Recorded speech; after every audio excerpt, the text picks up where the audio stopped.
Oke, Assalamualaikum warahmatullahi wabarakatuh. Hari ini kita akan melanjutkan topik kita, yaitu terkait dengan akuntansi royalti. Oke, langsung saja di sini akan kita pelajari terkait dengan pengaturan royalti dalam pasal dan PSAK nomor 23 dan di PSAK nomor 72. Nah, dalam PSAK nomor 23 ya. Dalam hal ini dibahas terkait dengan pendapatan royalti tersebut, bagaimana pengakuannya, bagaimana pencatatannya, dan bagaimana pelaporannya. Oke, pertama dalam hal ini yang perlu kalian pahami, royalti dalam akuntansi dapat muncul sebagai beban dan bisa juga sebagai pendapatan. Nah, aset yang terkait dengan royalti merupakan mereka yang diperoleh dikategorikan sebagai aset tak berwujud menurut PSAK nomor 19.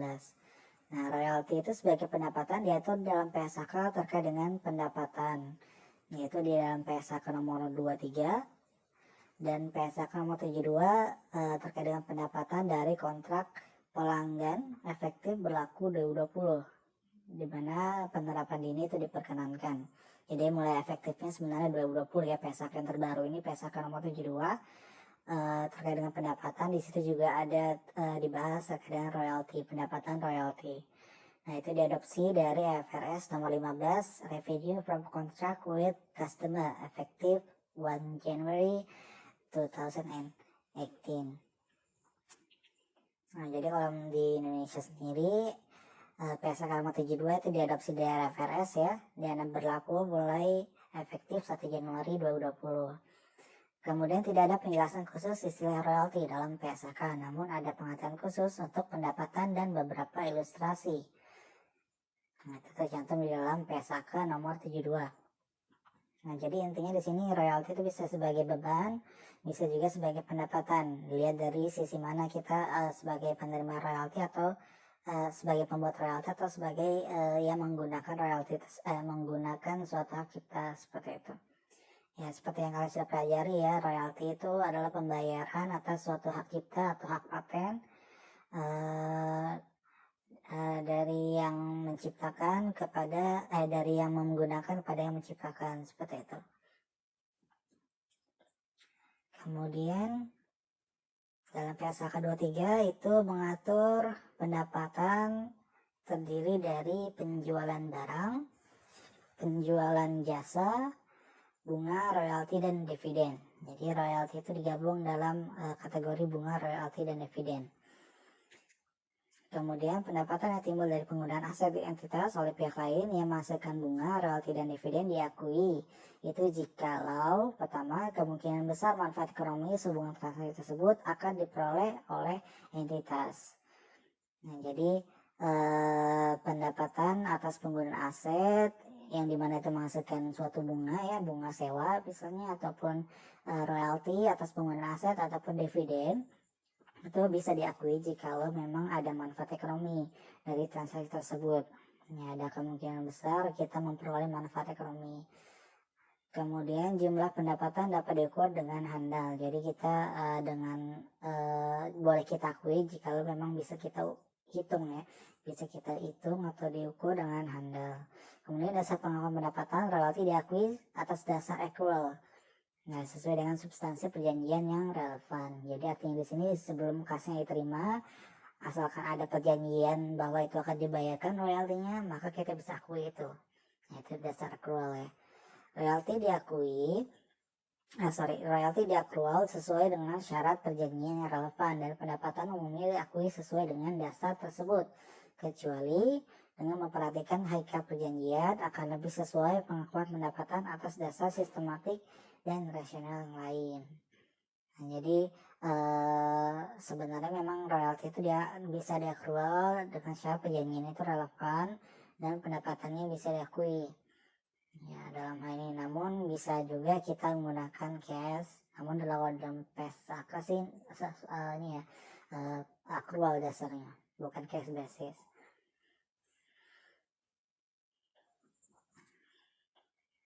Nah, di PSAK 23 yang bukan bagian dari standar itu ada tambahannya, yaitu penghasilan jasa dan royalti dibayarkan untuk penggunaan aset entitas seperti merek dagang, paten, piranti lunak, hak cipta musik, rekaman orisinal, masternya ya, dan film gambar bergerak. Kemudian biasanya diakui sesuai dengan substansi perjanjiannya. Nah, jadi sesuai dengan perjanjian itu pengakuannya. Kemudian kepraktisan, untuk kepraktisan pengakuan dapat menggunakan dasar garis lurus selama masa perjanjian. Misalnya lisensi memberikan hak untuk menggunakan teknologi tersebut selama jangka waktu yang spesial. Nah, jadi untuk memudahkan pengakuan ya, maka dasarnya bisa menggunakan dasar garis lurus selama masa perjanjian. Jadi artinya misalnya perjanjiannya penggunaan hak cipta atas merek dagang kita misal 5 tahun ya, dia menggunakan merek dagang kita 5 tahun. Nah, atas hal tersebut dia membayar royalti dan 5 tahun itu 50 juta. Berarti kan dalam hal ini untuk bisa pengakuannya setiap tahunnya kita bisa menggunakan dasar garis lurus, yaitu setiap tahun kita akui 10 juta. Nah, dalam beberapa kasus diterima tidaknya penghasilan jasa dan lisensi atau royalti tergantung pada kejadian peristiwa masa depan. Dalam hal tersebut, pendapatan hanya diakui jika terdapat besar kemungkinan bahwa penghasilan jasa atau royalti akan diterima. Nah, biasanya peristiwa telah terjadi. Nah, jadi dalam beberapa kasus ya, itu ada atau tidaknya penghasilan dari royalti itu bergantung pada peristiwa di masa yang akan datang. Ya, jadi di sini pendapatan itu hanya diakui jika memang besar kemungkinan akan ada royalti yang diterima. Nah, jadi dalam hal ini pengakuan itu bisa kita lakukan pengakuan pendapat royalti asalkan memang ada kepastian bahwa kita akan menerima royalti tersebut. Jadi misalnya kita buat musik, kemudian kita punya label. Nah, dari label tersebut kita akan buat jurnal ya, buat laporan ya.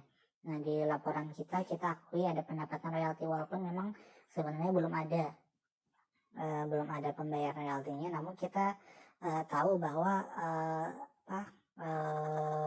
musik yang kita ciptakan tadi itu akan mendapatkan royalti dari penggunanya, seperti itu.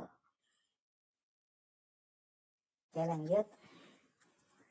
Nah, yang berikutnya lagi, pendapatan hak dengan tarif tetap atau jaminan tanpa pengembalian dalam kontrak yang tidak dapat dibatalkan mengizinkan pemegang lisensi untuk mengeksploitasi hak tersebut secara bebas, dan pemberi lisensi tidak memiliki sisa kewajiban untuk melakukannya. Secara substansi adalah suatu bentuk penjualan. Nah, jadi dalam hal ini pendapatan untuk tarif dan jaminan tanpa pengembalian dalam kontrak itu tidak dapat dibatalkan, namun bisa direvisi atau dieksploitasi, itu maksudnya direvisi hak tersebut. Hak-hak si pemegang lisensi bisa dia revisi ya, dan dia tidak memiliki kewajiban, dia hanya bisa merevisi haknya, sementara kewajibannya dia tidak perlu ubah dan tidak perlu menjalankan sisa kewajibannya, seperti itu. Contohnya misalnya perjanjian lisensi untuk penggunaan piranti lunak saat pemberi lisensi tidak lagi memiliki kewajiban setelah melakukan pengiriman. Nah, itu contohnya. Jadi perjanjian lisensi itu penggunaannya saja, dan dalam hal ini si pemberi lisensi dia nggak memiliki kewajiban setelah melakukan pengiriman. Jadi setelah dia melakukan pengiriman, dia tidak lagi tanggung jawab kalau misalnya apakah piranti lunak tersebut berguna bagi dia atau bagi si pengguna itu bermanfaat atau bisa digunakan, itu dia tidak memiliki kewajiban atau tidak bertanggung jawab atas hal tersebut. Nah, seperti itu. Kemudian pemberian hak untuk memamerkan sebuah film gambar gerak, misalnya untuk yang film bioskop, misalnya di pasar di mana pemberi lisensi tidak memiliki kontrol atas distributor dan berharap untuk tidak lagi menerima pendapatan dari penjualan tiket. Nah, jadi dia membatasi dia tidak mau lagi menerima pendapatan dari penjualan tiket atas film yang dia ciptakan.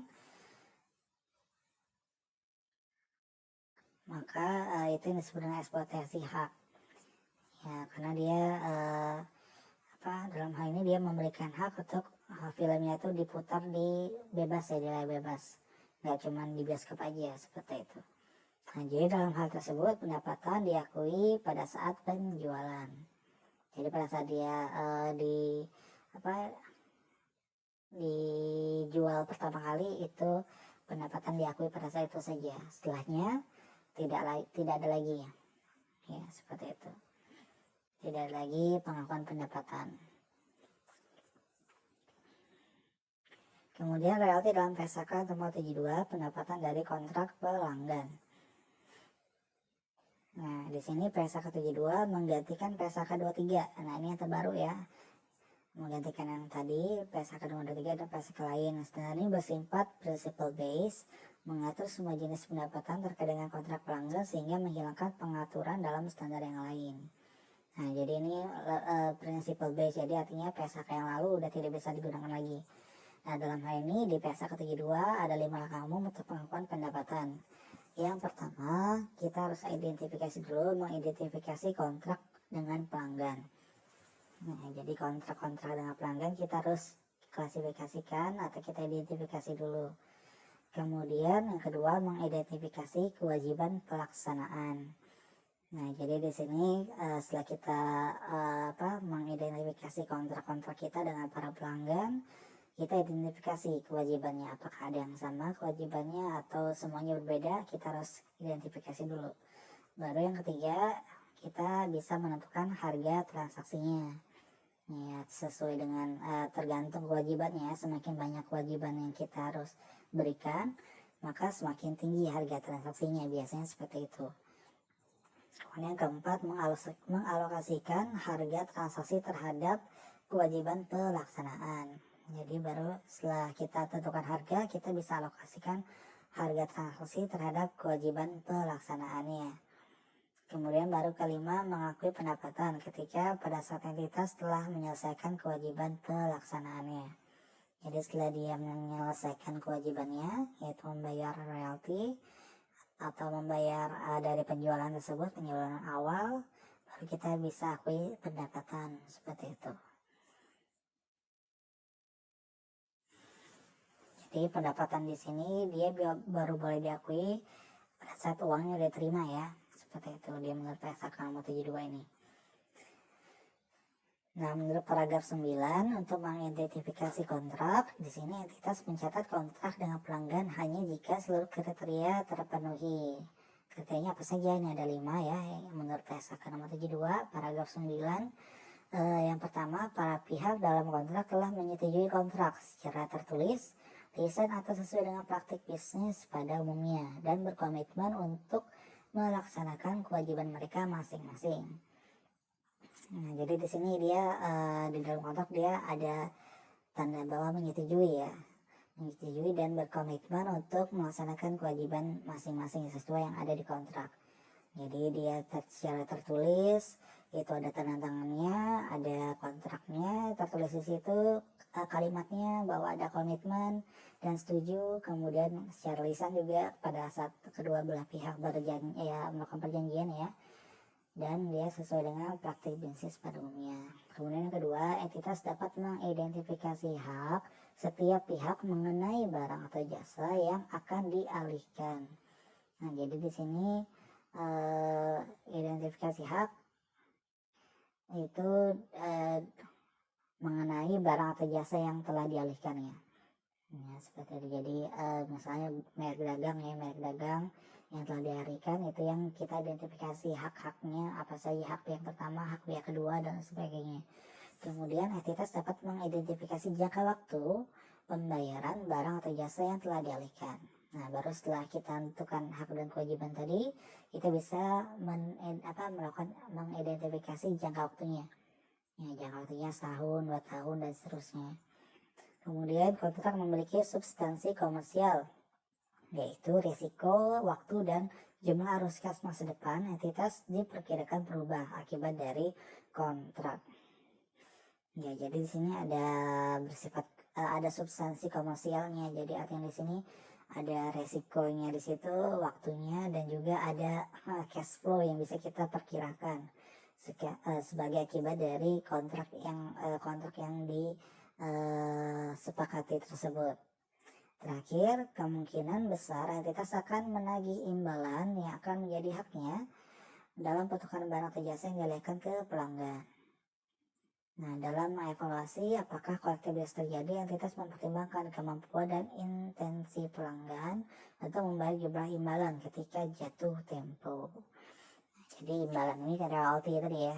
Jadi setelah dia, misalnya tadi mesinnya digunakan, atau misalnya paling mudah franchise ya. Franchise dia pakai kita sebagai yang pengguna merek dagang menggunakan lapak dengan nama mereka akan menagih imbalan ya sesuai dengan haknya setelah pertukaran terjadi. Seperti itu. Jadi biasakan kalau franchise itu kita bayar dulu ya di awal berapa harga paketnya, baru setelah itu dia ada imbalan tertentu karena penggunaan nama atau merek dagang, seperti itu. Nah, berikutnya kewajiban pelaksanaan. Oh ya, sampai di sini mungkin kalau ada yang tanyakan tolong komentar di bawah ya, nanti akan coba saya jawab. Kemudian kewajiban pelaksanaan, entitas mengakui pendapatan ketika atau selama entitas menyelesaikan kewajiban pelaksanaan dengan mengalihkan barang atau jasa yang dijanjikan, yaitu aset, kepada pelanggan. Jadi bisa kita akui pendapatan jikalau kita sudah selesaikan atau kita sedang menyelesaikan kewajiban tersebut, kewajiban pengalihannya tadi kepada pelanggan. Jadi yang tadi misalnya franchise, kita sebagai franchise ya, franchisor ya, sebagai franchisor, kemudian kita menyerahkan ke franchise ya. Nah, itu baru kita bisa akui kalau sudah terjadi penyerahan ya, pengalihan. Kemudian aset dialihkan ketika atau selama pelanggan memperoleh pengendalian atas aset. Nah, jadi aset bisa dialihkan atau dipindah tangankan ketika pelanggan memperoleh pengendalian ataupun selama dia memperoleh pengendalian atas aset tersebut. Kemudian pada awal kontrak, entitas menentukan apakah entitas menyelesaikan kewajiban pelaksanaan itu sepanjang waktu atau pada waktu tertentu. Nah, jadi kewajiban pelaksanaan ini artinya dia penggunaannya ya, kewajiban pelaksanaan pembayarannya ataupun penggunaan merek dagangnya itu dia apakah terus menerus ya sepanjang waktu ataupun pada waktu tertentu aja, misalnya bulan ini saja bayarnya, atau bulan ini aja yang dia pakai merek dagang tersebut dan lain sebagainya. Nah, itu harus tertuang dalam kontrak, itu disebut kewajiban pelaksanaan juga. Kemudian dalam hal ini kewajiban pelaksanaan yang diselesaikan sepanjang waktu atau disebut performance obligation over time. Dalam hal ini entitas mengalihkan pengendalian barang atau jasa sepanjang waktu, di mana dia menyelesaikan kewajiban pelaksanaan dan mengakui pendapatan sepanjang waktu jika satu dari kriteria berikut terpenuhi. Jadi ada kriterianya ya, bagi entitas untuk mengalihkan pengendalian barang dan jasa sepanjang waktu. Yang pertama, pelanggan secara simultan menerima dan mengkonsumsi manfaat yang disediakan oleh kinerja entitas saat entitas melaksanakan kewajiban pelaksanaan tersebut. Nah, jadi di sini secara simultan ya. Jadi kriteria pertama yang harus dipenuhi, dia ada secara simultan menerima dan mengkonsumsi manfaat dari yang barang tersebut ya, dari yang disediakan, baik itu barang atau jasa.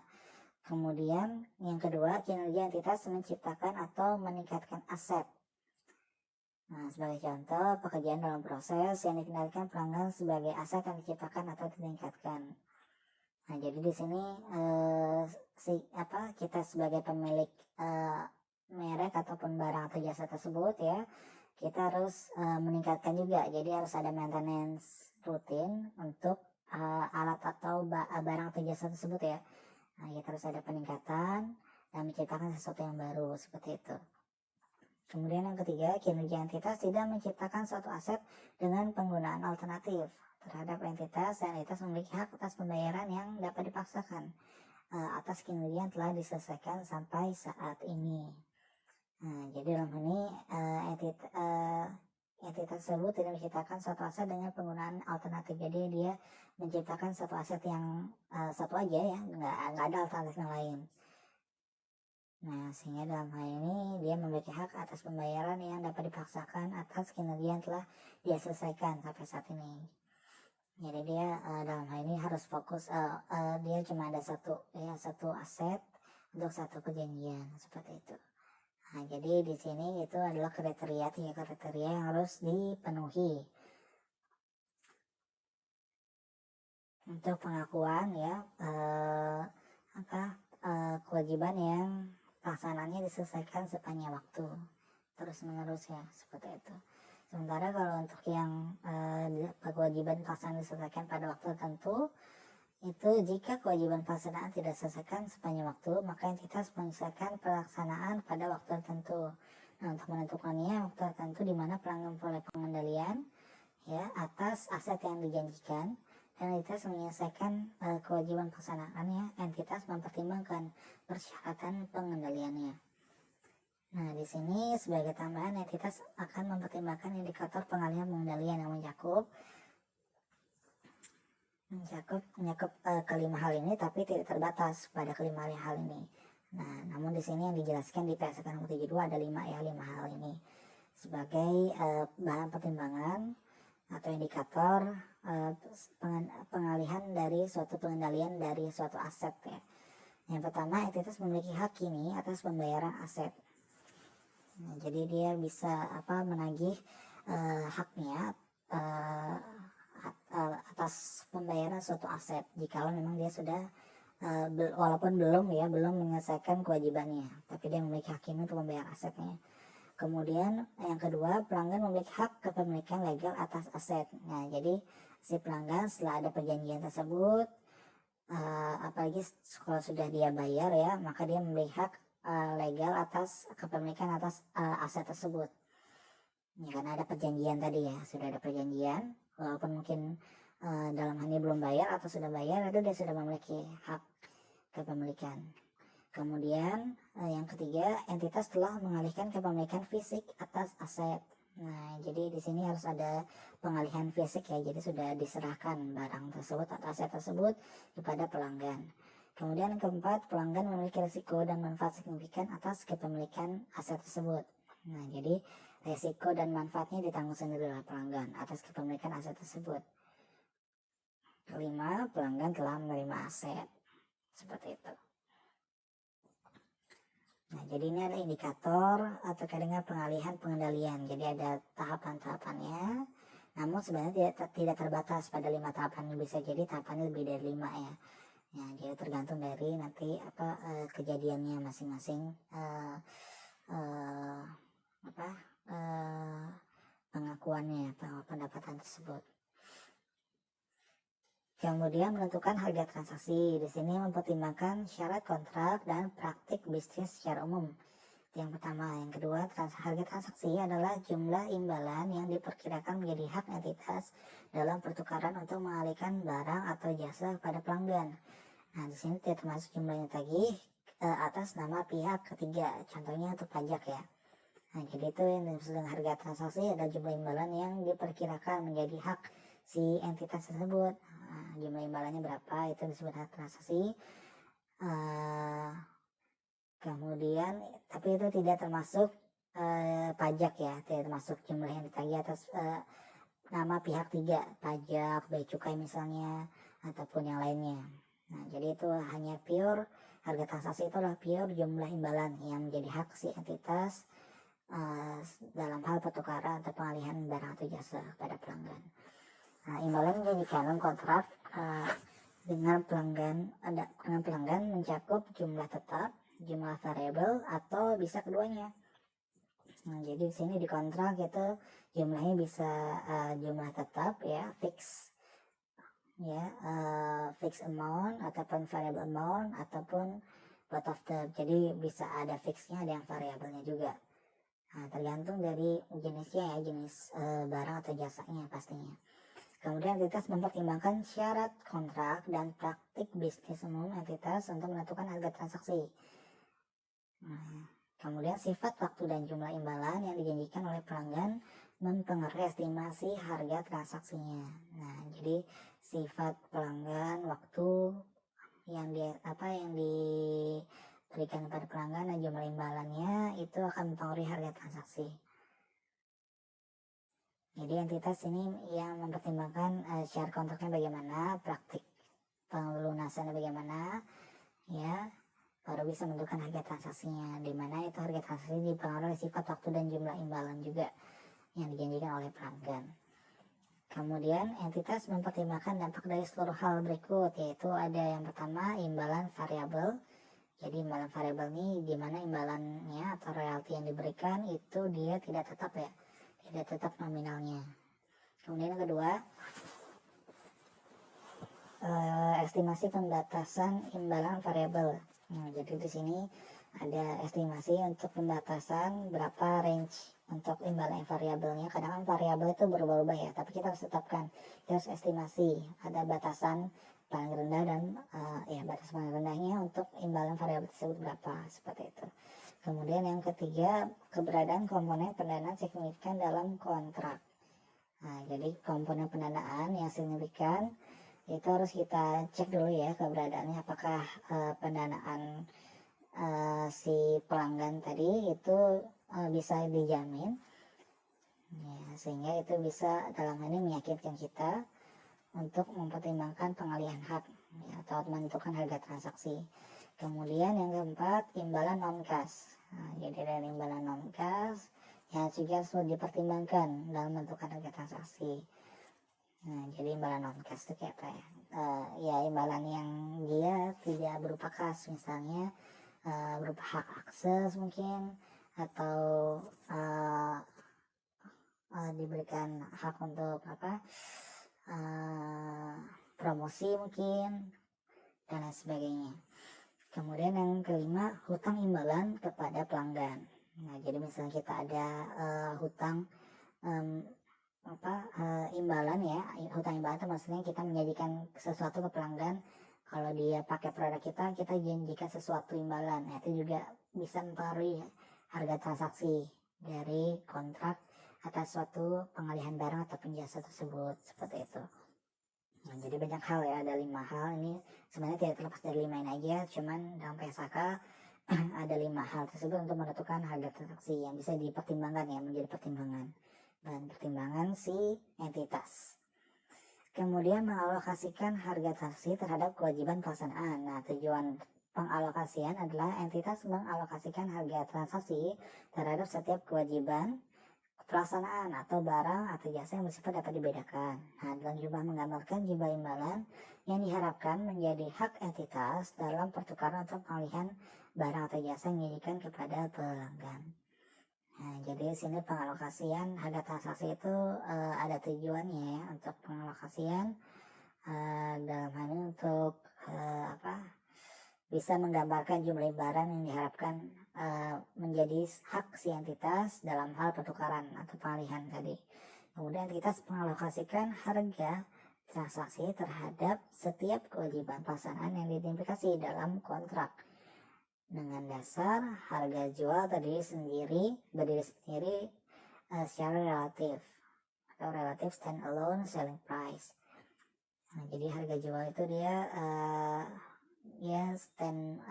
berdiri sendiri ya, tidak ditentukan oleh faktor manapun, namun itu secara relatif. Walaupun ada mungkin ada beberapa faktor saja, namun dia berdiri sendiri, tidak didasarkan dari harga transaksi atau perjanjiannya. Kemudian kecuali di sini ya terkhusus untuk alokasi diskon dan untuk alokasi imbalan yang mencakup variabelnya. Kemudian pengakuan pendapatan diakui jika kewajiban pelaksanaan telah diselesaikan.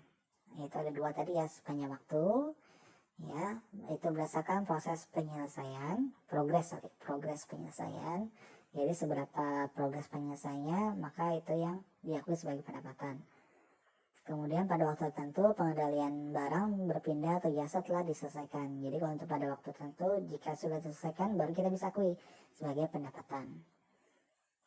Kemudian jika lebih dari satu kewajiban pelaksanaan, maka dilakukan alokasi nilai transaksi atas beberapa kewajiban pelaksanaan tersebut dan pengakuan hanya untuk kewajiban yang telah diselesaikan saja.